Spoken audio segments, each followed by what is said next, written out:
All right, I want to welcome everyone to this week's virtual meeting of the Northern New England Chapter of SABR. I am Bruce McClure, the chapter chair, and we always hold our meetings in conjunction with the Gardner-Waterman Chapter of SABR in Vermont, Dr. Clayton Truder, chair.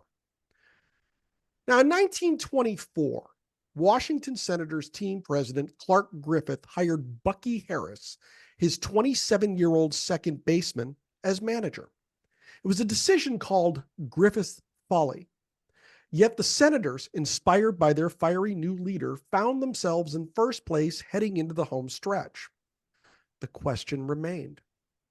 With an untested manager and an aging star pitcher, would they be able to hold on to the first world championship in team history? In Team of Destiny, Walter Johnson, Clark Griffith, Bucky Harris, and the 1924 Washington Senators, Gary Sarnoff recounts the uplifting story of a team that surpassed all expectations and gave Washington fans a season to remember. Gary is a SABR member and has been since 1994. He is a member of the Bob Davids chapter and has contributed to the SABR Bio Project and the SABR Games Project, and also contributes to the annual National Pastime publication.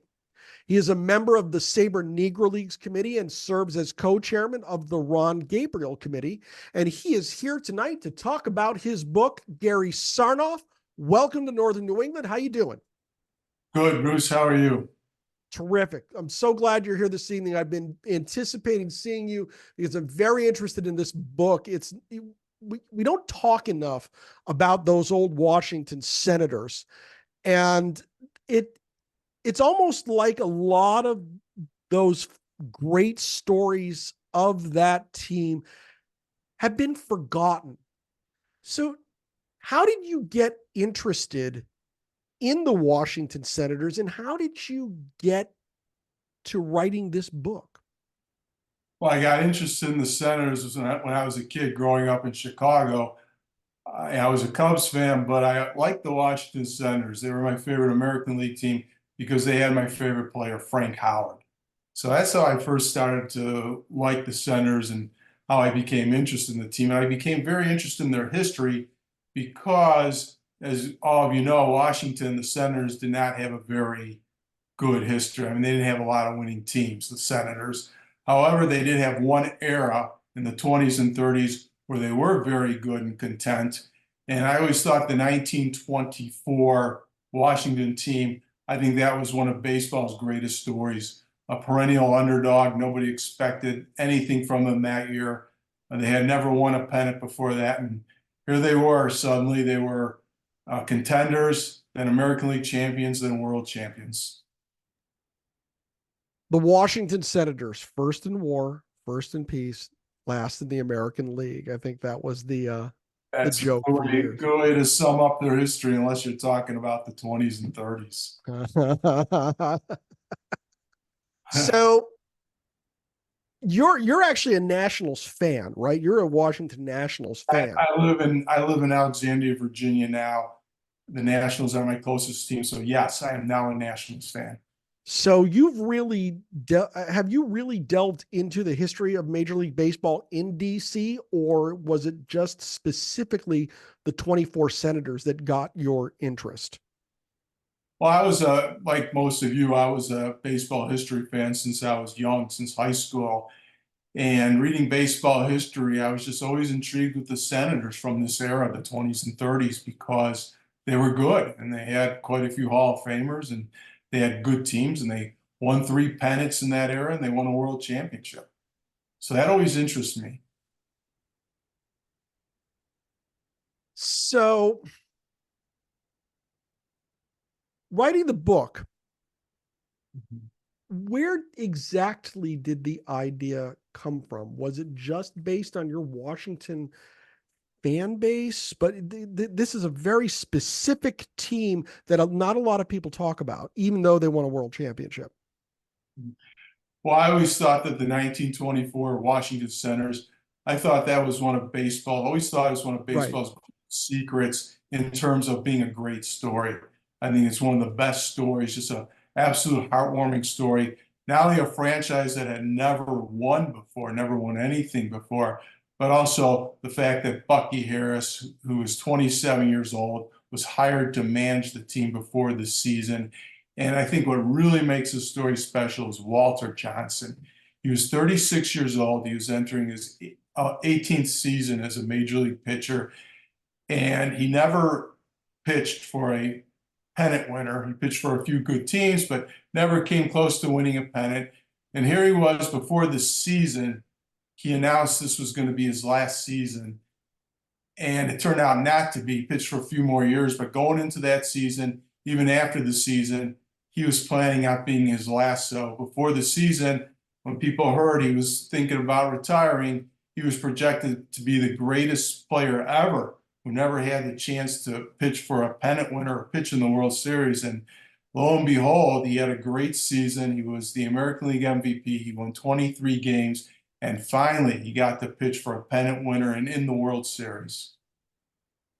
Well, let's talk about this club for a minute and give us some of the stories, some of the background on this club. Now, I don't want you to spoil the book because we want everybody to go out and buy the book and read it, but catch us up to speed on the 24 Senators. Let's talk about Bucky Harris for a minute. Tell me a little bit about him.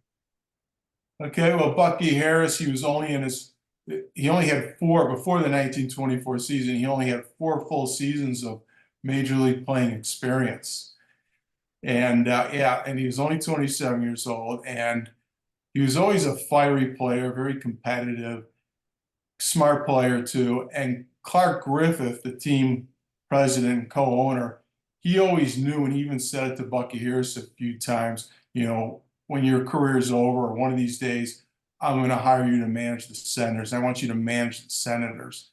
So, he just had that thing about him where he was just competitive and he just wanted to win in the worst way. And, he just had a great attitude about going out and trying hard every day and playing to win.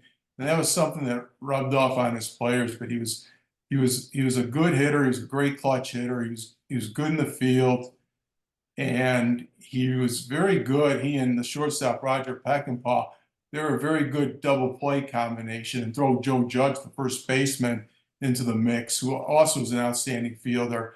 They teamed up. In fact, they set a record in 1923 for turning the most double plays. So he was a complete ball player. He was fast on the base pass. He was a complete ball player and a competitor who wanted to win.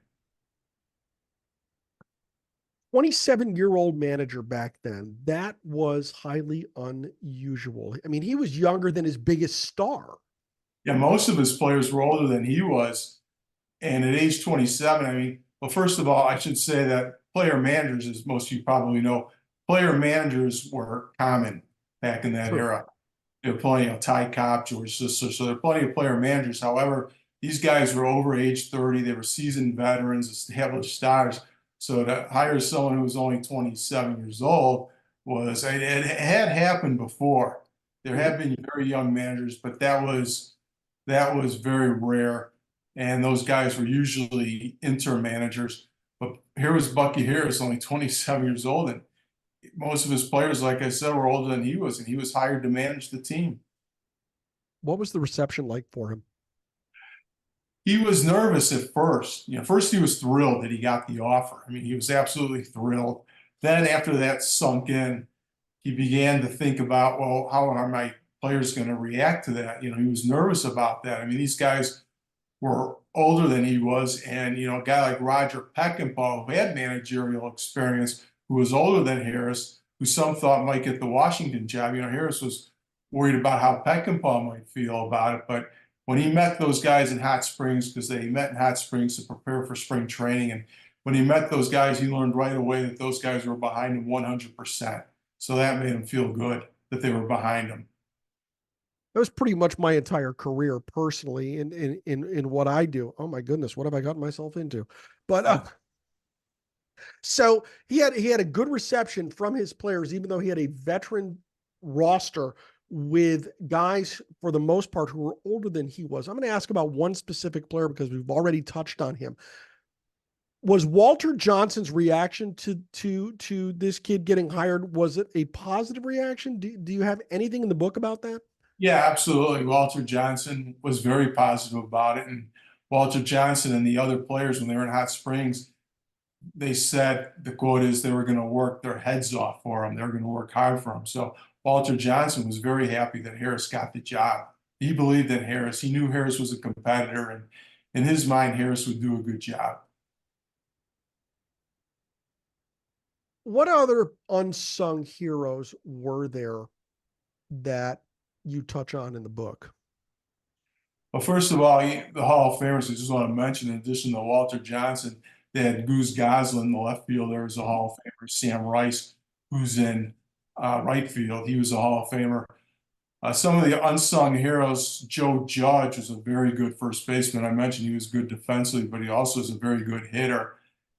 And some of the others, Roger Peckinpah, I mentioned. Muddy Rule was the catcher. Very good defensive player, very good defensive catcher, not a bad hitter, but he handled the pitchers very well. In fact, after his career, Walter Johnson said the best catcher he had ever had was Muddy Rule. So Muddy Rule is definitely an unsung hero. And a couple other guys filling out the roster, you had Ossie Bluege at third base, a good defensive third baseman to solidify that infield. And perhaps that was perhaps one of the best defensive infields in Major League Baseball history. And then you had in center field, Win Matthews was with the team for a short while. Now they had acquired him from the minors, from the Milwaukee Brewers, then a minor league team. He played center field for about half the season, but he was very fiery and he was very inspirational. He was very energetic. So he certainly was a factor for that team as well. And then one of the pitchers, Tom Zachary, the Senators were willing to trade him after the 1923 season for any worthwhile offer made for him, but they ended up keeping him, and he had a very good season in 1924. And one other guy, George Mogridge, was a starting left-handed pitcher. He had a very good season. He won 16 games that year, and he was a veteran. And a rookie by the name of Firpo Marbury, Fred Firpo Marbury, a relief pitcher, acquired late in the 1923 season, was a rookie in 1924, was his first full season. He was a big factor as well because he was a workhorse. He pitched in a lot of games that season, and he always came through. He was a great relief pitcher, and he made a few starts as well, and he always came through. I've just learned two names, one of which I'm going to have you repeat the third baseman's name again, please. Ossie Bluege. Ossie Bluege, that's right. I'm not really sure that there's some question how his last name is pronounced. Some say Ossie Bluege, some say Ossie Bluege. I'm really not 100% sure, but he came up. The Senators acquired him from the 3I League from Peoria in the 3I League during the 1921 season. They sent him to the minor leagues in 1921, 1922. Then in 1923, he stuck with the club and he got injured. In 1924, he started the season on the bench. He wasn't even a starter. But in mid-season, because third base was a weak position for Washington in terms of defense, Bluege was seen as a good defensive third baseman. They weren't sure about his hitting, but Harris said, I could afford to have less hitting and good defense at third base. Turned out Bluege hit 281 for Washington that year. So he came through as a hitter, and his defense was outstanding. And he was with the team for a long time. If somebody had asked me and bet me, I don't know, bet me $10 to name the third baseman on the world champion Senators team, would have said, here's your $10. So I just learned something on that. He was the third baseman. He was the starting third baseman from 1924 to 1933. Wow. Yeah, he played on the three Washington Senators pennant winners. Then in 1934, he yielded his starting position to Cecil Travis, who I'm sure many of you heard, outstanding hitter. And Ossie Bluege stuck with the team his whole career with Washington. He was there from 1921 to 1939. Then he became a coach, and he managed the team from 1943 to 1947. Then he went to the front office. And when Washington moved to Minnesota in 1960, Ossie Bluege went with them. He worked, and he didn't retire until 1970. So he had a 50-year career with the Washington, Minnesota organization. Wow, he's a real baseball lifer. If you have a question for our guest, Gary Sarnoff, down the bottom, hit the reactions button. You'll then see raise hand. If you raise your hand, we will put you in line so that you can ask questions of Gary and find out a little bit more about the 1924 Washington Senators. And the hands are already going up. Ben Abel, how you doing, my friend? I'm doing great. So yeah, sorry, I was reading another book. Just actually going to do a book review for the IBWAA. But I'm curious, Gary, how many Senators franchises were there? I thought there were 2. So then the Senators moved to Minnesota when they became the Twins. Yeah, and actually, And then there was before the Washington Senators that we know of that played Right. Washington in the American League from 1901, original American League team from 1901 till the time they moved to Minnesota in 1961. Before they came into existence in the 1890s, there was a Washington Senators in the National. Oh, wow. Yeah, when the National League contracted after the 1899 season, they contracted, 4 teams were out. The Washington Senators were one of them. So then came the Senators that we're talking about. Then the American League expanded in 1961. They added the Washington Senators that became the Texas Rangers. And then, of course, we have the Washington Nationals now. That were the Montreal Expos. Yes. Right. Okay. Yes. Yeah, no, sorry. The book I'm reading, I'll just share quickly here, Bruce, is this Bobby Richardson book. So Richardson was talking about when they started traveling more to the Yankees because of expansion. And so that's how I learned this whole thing about what happened to a Senators franchise that moved to Minnesota. And then the Angels came into the league in 1961. Along with the new Washington Senators. Yeah. Okay. Thanks. Appreciate it. You're welcome. Thank you for asking. Stephen Finland, you are up. How you doing tonight? Okay. Oh, good. Thanks.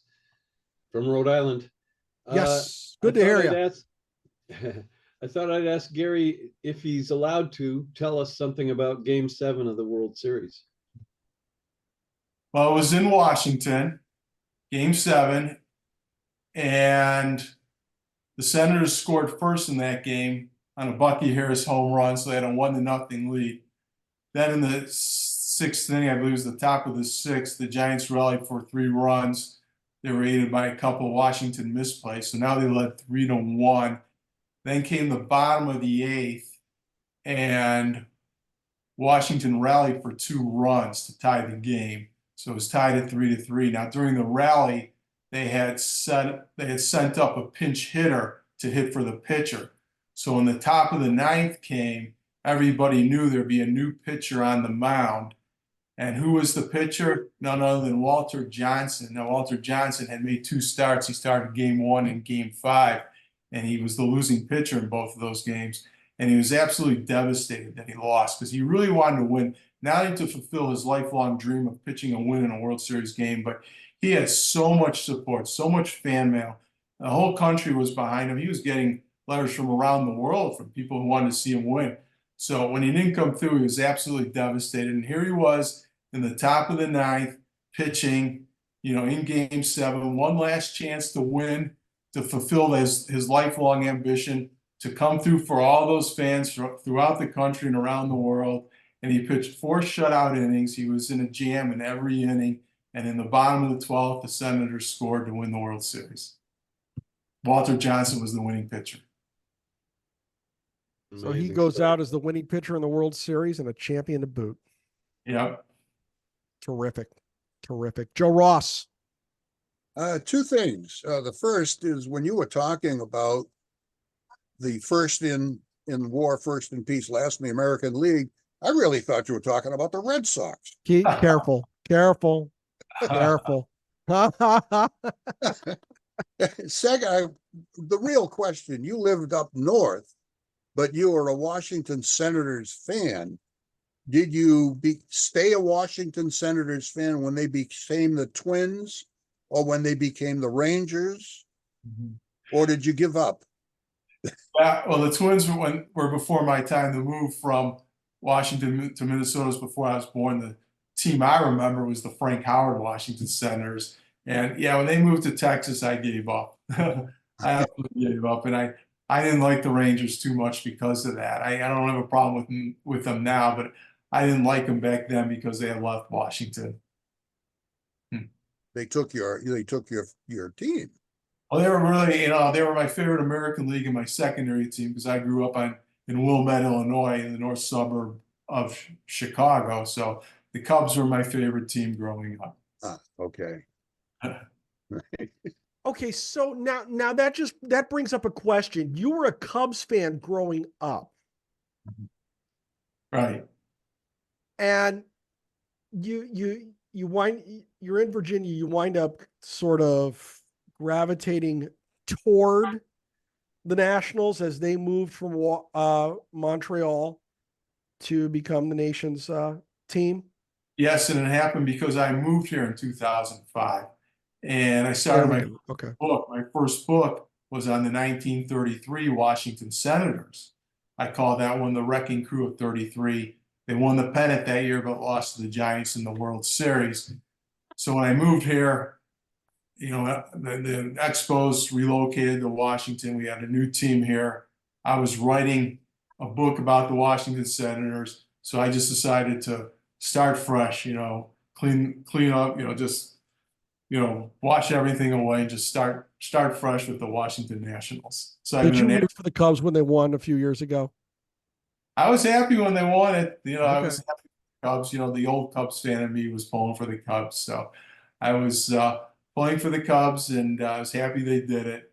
It was great that they did it. Finally, years of being a Cubs fan and the frustration, 1984 and 2003 and 1989, 1969. So, I suffered through all that. So it was nice to see the Cubs finally do it. You are in northern New England right now, where Red Sox fans suffered for a generation too. So you're not going to get much sympathy up here, my friend. I didn't think so. I don't blame them. I don't blame them. I'm going to go to Dixie Tarango, who I think, is it this Saturday you are going to be on WBZ at 10 o'clock in the evening, Dixie? No, I was on last Saturday. It was last Saturday. When are you on again? Last Saturday. Pardon? When are you on again? Probably not until mid-season when there's something to talk about. You're up, man. And I assume you meant that the Red Sox fans have been in a bad way for 5 generations. Yes. The story of the Washington Senators for 24 and 25 involves probably the most unbelievable, ironic happenings in baseball history. Since Walter Johnson lost his first 2 games in 24, but won the World Series, and the following year won the first 2 times and then lost the World Series. So aside from that storybook ending in 24, that's the other thing that connects those two teams. My question is about writing the book. How long did it take? And what part of the book was either the easiest or the hardest to do? Was there any piece of information that you wished you could have found but never did? Okay, well, it took about 5 years to write the book. However, for a long time, I've had this story in my mind. I was always interested, so I always did some reading about the 1924 season, 1924 Senators. As far as the hardest part about the book was probably, I think just the writing itself. I just think, you get so much information, you have all this information, and then you have to kind of dissect the information. You got to decide what you're going to use, what information you're going to use. And I think the writing part is hard too, because I'm not the greatest writer when it comes to grammar and, and punctuation. So I always find that to be very challenging. Luckily I have people who could support me on that, who did support me on that for this book. So I always find the writing itself to be the hardest. And I think the easiest and the most fun is really just doing the research. I mean, it's a lot of fun to go through game by game and to see how the season evolved and to see the winning streaks and the losing streaks and to see how they kept the winning streaks alive and how they broke the losing streaks. but I think the research, I think, is the easiest part, or at least it's the most fun anyways. I am always envious of the writers that present to us or are so active with SABR because I don't have that talent. I wish I did. So every one of the writers that comes in and presents their work, I laud them for it because it's a talent that I can't fathom. So good for you for being able to do this, not once, but 3 times. And we'll get into the other books in a little bit, but you were going to say something. Go ahead. No, I was just going to say thank you. I appreciate that. I appreciate you saying that. And yeah, I always felt that way too, and I always wanted to write. And, I felt that way, a little envious about people who wrote books and people who had the chance to do the research or, even interview some people and, get to talk to some people. And, so I could identify with that feeling. Let's go to Walt Cherniak. Walt, how you doing tonight? I'm doing great, and welcome to my Bob David's chapter buddy. That's Thank right. you. Appreciate it. I can attest, having edited quite a few of Gary's things for our Squiver publication, that he's actually a better speller and punctuator than he's given himself credit for. But Gary, one of the things that I find interesting about not only the 24 senators, 25 senators as well, is those 2 teams, those were not young teams. They may have had a 27-year-old manager, but they had a lot of veteran players who've been around a long time. And they won 2 titles smack in the middle of the Yankee dynasty that was really, and the Yankees had won their first World Series the year before. They would be after the 25 season, they went 3 more times. And was there, the Senators could easily have been just as good and never played in the World Series if various things happened. But what do you think opened the door for them to have someone other than New York win the pennant? Yeah, first of all, I just want to say you're right. It was no young team. It was definitely a veteran team. And the 1933 team was also a veteran team. But I think a few things, a lot of people have different reasons why the Yankees didn't do it in 1924, why the Yankees didn't repeat. And I think the fact that they had won 3 in a row, maybe they were a little bit too content. But I think also a couple things showed up for the Yankees. A couple things showed up that didn't show up in previous years. Their pitching staff wasn't as good in 1924, and their shortstop, Everett Scott, was definitely aging. They said in 1923 he was slowing down. He slowed down a little bit more in 1924. So I think those factors helped out, certainly helped open the door for another team to win the pennant in 1924. And I think Washington did it because I think they really had a good team. I mean, they had, 3 Hall of Famers, not counting Bucky Harris as a Hall of Famer, but, you had Goose Goslin and Sam Rice and you had Walter Johnson, and you had a great defensive infield. So I think Washington was primed. I think they were ready to do it. They had a good team. They were ready to win. They just needed somebody to lead them. So they needed a leader. And Bucky Harris was that leader that could fire them up. And, Bucky Harris, he talked about winning. He talked championship in the team meetings. That team needed that. They needed somebody to believe in them, somebody to lead them. So I think that's what did it for Washington, was Harris's leadership, in addition to having a lot of talent. Willie Highland, you are up, my dude. How are you? I'm doing well, Bruce. Thanks again. And thank you, Gary, for outlining all these interesting points about that team. I can't believe it's 100 years ago. I'm sure maybe that was by accident or by design that it came out this year. But either way, on that note, there's of course 2 iterations of the Senators throughout the 20th century. Do you happen to know if any of them, any players who played in that uniform, obviously more likely that it's the 60s iteration, are still alive? Yeah, I'm not sure. I mean, if you're talking about the second franchise, I'm not sure about the first franchise, but if you're talking about the second franchise, the Senators from 1961 and 1971, for sure their players still alive. Plenty of them. Of course, we lost one of our best in Frank Howard last year, and this That's year, what I was thinking too. Yeah. Jim Hanna, I know who pitched on that team recently passed on as well, but I know like guys like Joe Coleman, Mike Epstein. I mean, I know they're still out there. So yeah, definitely there's players from the second franchise, and I'm sure there's some players from the first franchise that are still around, just not many of them. But Yeah, Gary, I know LB Pearson just died. I didn't know that. And I mean, this year, like within the last 2 months, and he was quite old. I'm not sure about that 1960 and earlier franchise. That's a tough one. Yeah, that's what I was wondering too. Well, thank you both for offering that. As I was going through the roster there, as you were talking, I was looking at some other players on that roster, and I saw that a lot of them, had passed away in the 50s and the 60s and the 70s, and it was like, wow. So you really are telling a story that probably hasn't been told in maybe perhaps 30, 40, 50 years. So that's pretty interesting.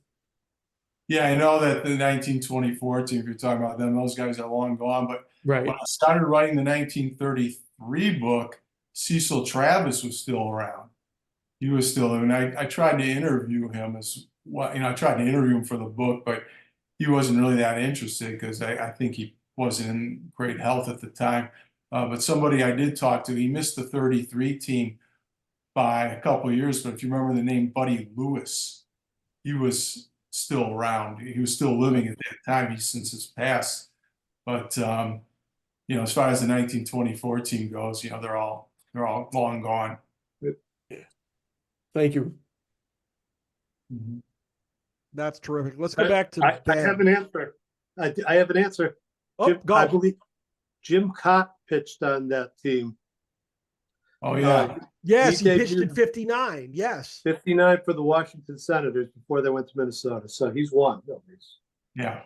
Somebody That's find right. him so I can get him to a chapter meeting. Ben, you're up. Okay.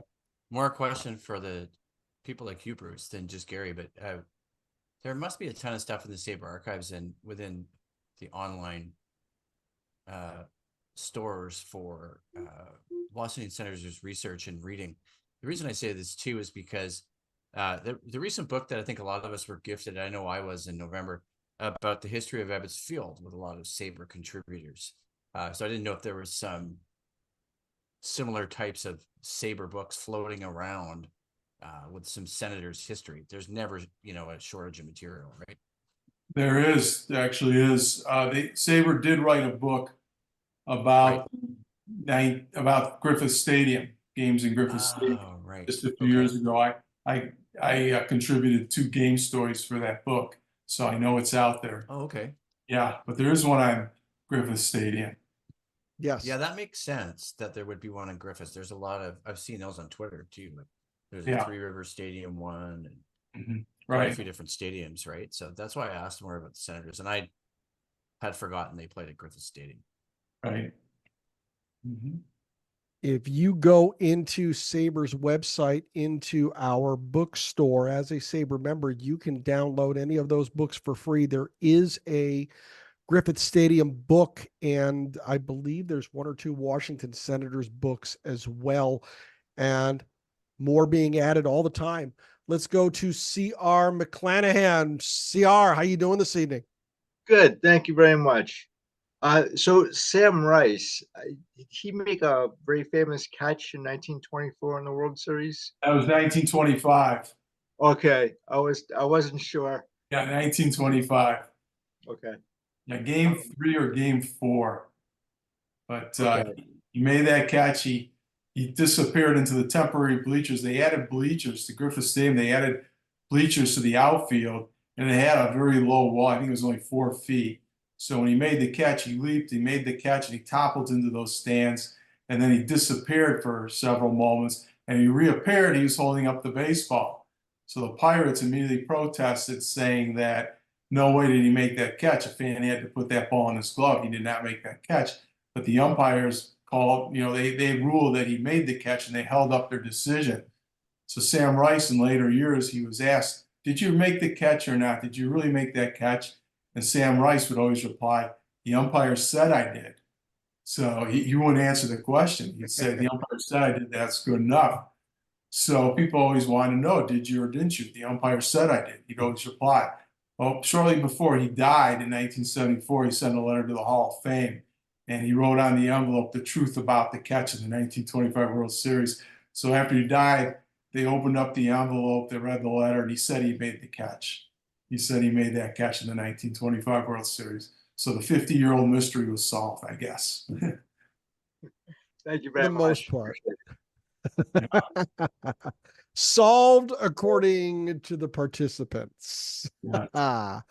Let's go to my friend Annie Enos. Ann, how are you this evening? Hi, good. It's beautiful weather here in Scottsdale. It's spring training it. for sure. Stop it. Stop it. 78 today, by the way. No one Yeah. likes a braggart, Ann. Oh, hey, I went through New Hampshire winters. I know. Gary, I enjoyed meeting with you at SABR Chicago last July. I remember.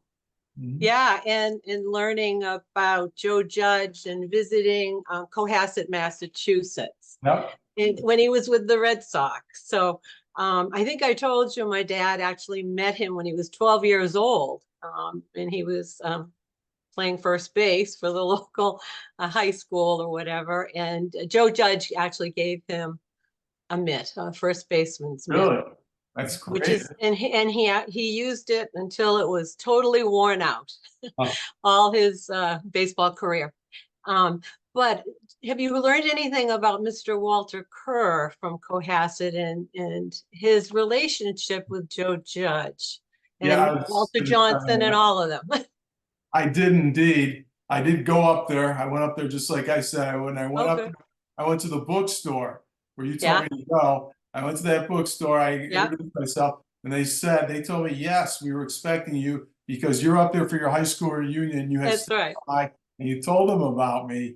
So yeah, so I appreciate you doing that. So I did my research in Cohasset. I found out a lot about Walter Kerr and his friendship with the Washington Senators, because he would go to the Senators spring training every year, and he had them up. Just for the rest of you, it was the day before they clinched the pennant. It was a Sunday, and they were playing the Red Sox. They're in the middle of the series with the Red Sox, and so Sunday there was no baseball. As you know, Fenway Park did not have baseball on Sundays. It was outlawed at Fenway Park, so they had a day off, the Senators. So this Walter Kerr drove from his home in Cohasset, and he picked up Walter Johnson, Bucky Harris, and Roger Peckinpah, and he drove them back to his farm.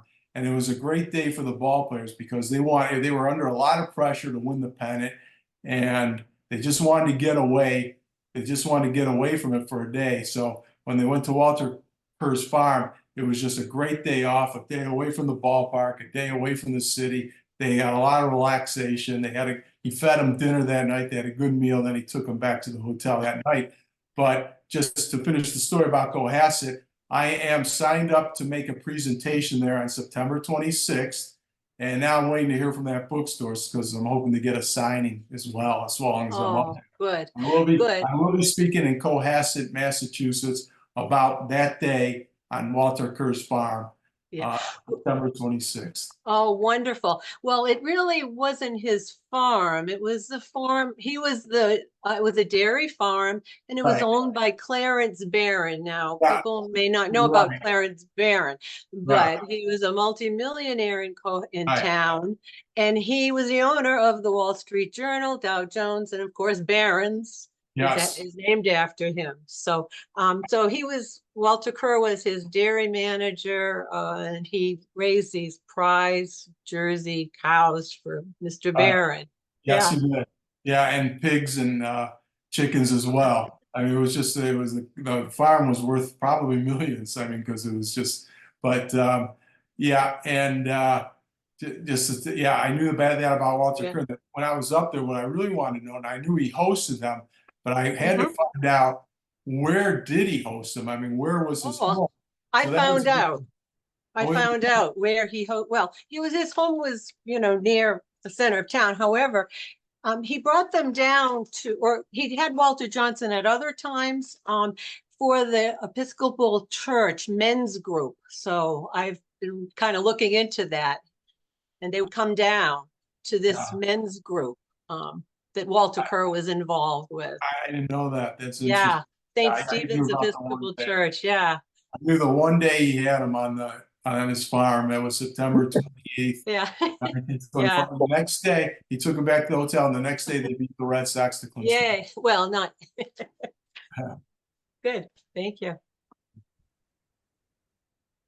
Alec, I want to get you in for a second, if you don't mind. Is that okay? Could I have you on mute for a sec? You made a great comment in the chat that I want to get out there. How you doing tonight, Alec? I'm good. No 75 or 80, whatever the Scottsdale commentary was, not reached Seattle yet, but this weekend. Yeah, as noted, there was that 2-year period where the Senators overtook the New York dominated teams, but I was looking back on the 24 World Series, and that was just a very strange game. And at the bottom of the 12th, but they didn't have a ghost runner, which I think is good news for everybody here, happily. Yeah. And Manfred, there was, I think, a foul ball in the bottom of the 12th where the catcher tripped over his mask. And then after that, the batter doubled, and then someone hit the ball to Freddie Lindstrom and bounced over his head, which was debatably called a bad hop.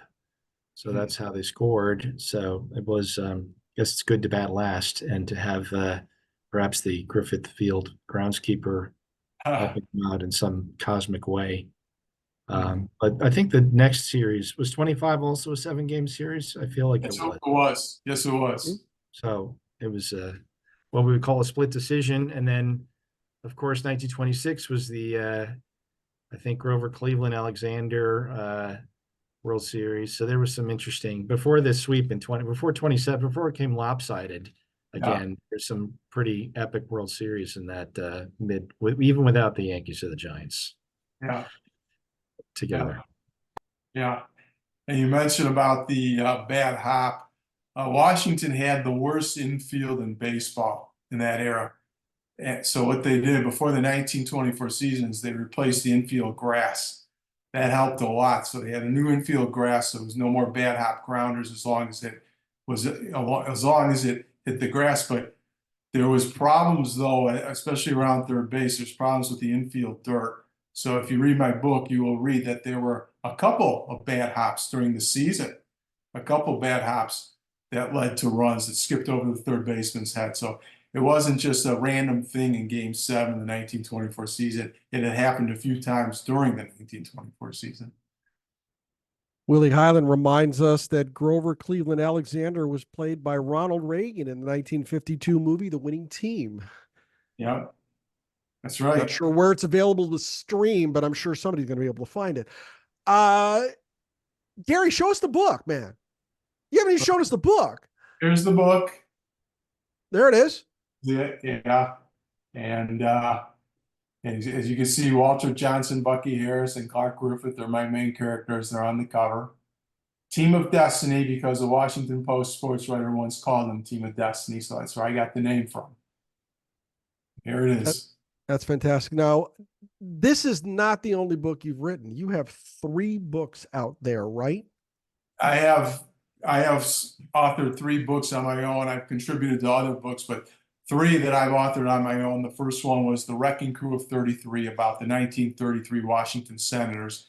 Then I wrote one about the New York Yankees, which I'm sure this group doesn't want to hear. But I wrote the First Yankees Dynasty, Babe Ruth, Miller Huggins, and the Bronx Bombers of the 1920s. That was my second book. And now Team of Destiny. Alex Stays has a great comment. He says maybe the Nationals can put a boulder near third base for the 2024 season to commemorate the 1924 season. Alec will be here all week, folks. Don't forget, tip your server and try the veal. Let's go to Roger Kathman. Roger, how you doing tonight, my friend? All right. Could you talk a little bit about the owner, Clark Griffith? Popular or what? In 1924, he was popular. He was not popular after 1933. In the 1940s, 1950s, he was not popular. But in 1924, he was very popular.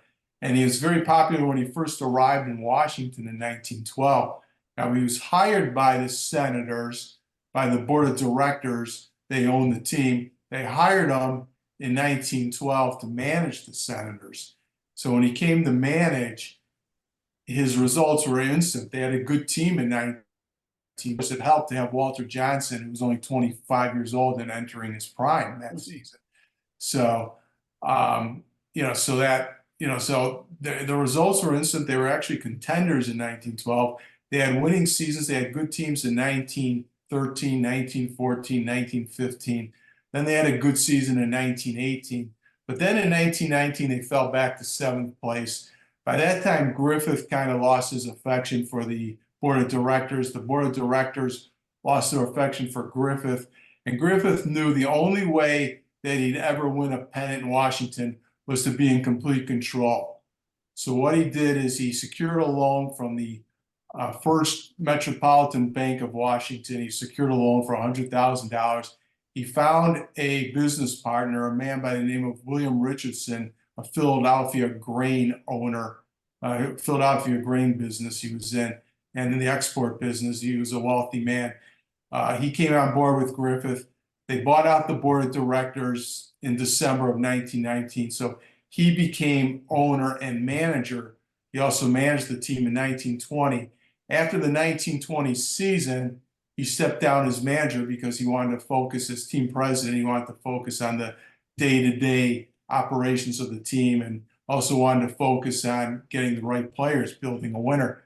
So he hired a manager in 1921, then he hired a different manager in 1922, then he hired a manager in 1923, and he fired him after the season. So he went through a manager a year for 3 straight seasons, and then in 1924 he hired Bucky Harris.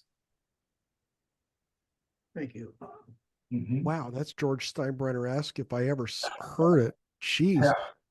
Yeah. Was it, I forget, maybe you can remind me, was it Clark who put his foot in his mouth in Minnesota in the late 70s at the Lions Club meeting?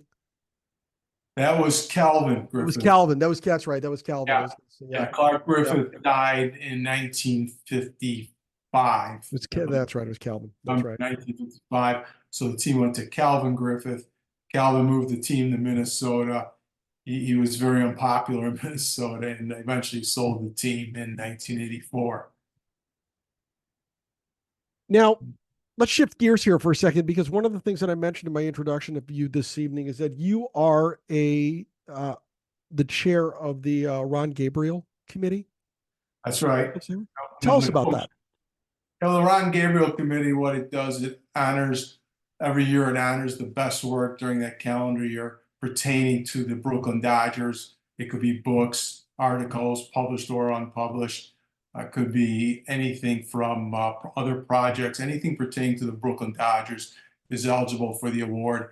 It was an award that existed for a while, then it went into extinction for a few years. But at the beginning of this year, since the beginning of this year, I've been talking to the SABR board about bringing the award back at a chapter level rather than a national level, which it had been for over 10 years. Now we're looking into bringing it back at a chapter level, and I'm hoping it'll go through and the award could go back into existence, because it's really a wonderful subject. The Brooklyn Dodgers is a popular subject, and it's something that I was part of, and it was something that I enjoyed. And I always enjoyed baseball histories, especially the Brooklyn Dodgers, and I know a lot of other people do. So hopefully they'll bring this award back.